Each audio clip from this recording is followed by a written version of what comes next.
হেই guys, আমি Swarnank and welcome to the new episode of my channel. তো এখন আমি ভিডিওতে কিছু আপডেট নিয়ে কথা বলবো। তো প্রথম আপডেট হচ্ছে তাজা খবর সিজন 2 এই সিরিজটা 3 দিনের মধ্যে মোস্ট ওয়াচড সিরিজ হয়েছে হটস্টারে। তো এটা একটা হিউজ ব্যাপার ভুবন বামের ক্ষেত্রে। তো এটা যে তাড়াতাড়ি এরকম একটা কালেকশন করবে, এরকম একটা ভিউজ তুলবে, সেটা আমি ভাবতে পারিনি। তো দেখা যাক এই সিরিজটা কেমন হয়েছে, আমি এখনও দেখিনি, খুব শীঘ্রই দেখবো। এটা প্রথম আপডেট ছিল। দ্বিতীয় আপডেট হচ্ছে জিভা আর প্রিয়া ভবানী শঙ্করের একটা তামিল সিনেমা আসছে এই পুজোয়, যেটা 11ই অক্টোবর রিলিজ করবে। যে এই সিনেমাটার নাম হচ্ছে ব্ল্যাক। এটার ট্রেলার রিলিজ করেছে। এটা একটা সাসপেন্স থ্রিলার সিনেমা হতে চলেছে এবং এই সিনেমাটা আমার মনে হয় বেশ ভালো, একটা দারুণ কিছু কাজ হবে। পোস্টারও বেরিয়েছে, পোস্টারটাও আমার বেশ ভালো লেগেছে। দেখা যাক এই সিনেমাটায় জিভা কেমন কাজ করেছে।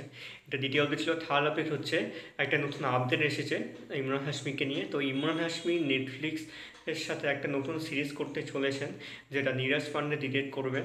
যে সিরিজটা খুব শীঘ্রই এখন কথাবার্তার মধ্যে রয়েছে, তবে খুব শীঘ্রই সিরিজটা ফ্লোরে যাবে। দেখা যাক এইবার সিরিজটা কেমন হয়। নীরাজ পান্ডে বর্তমানে একটা নতুন সিরিজ, একটা নতুন সিনেমা যেটার নাম হচ্ছে সিকান্দার কা মুক্কাদার, এই সিনেমাটাকে নিয়ে কাজ করছেন, যেটা ডিরেক্ট নেটফ্লিক্স রিলিজ করবে।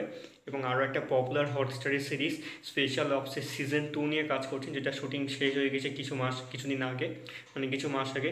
সেটার পোস্ট প্রোডাকশন নিয়ে কাজ করছেন, যেটা 2025-এ রিলিজ করবে হটস্টারে। দেখা যাক এই কাজগুলো কেমন হয়।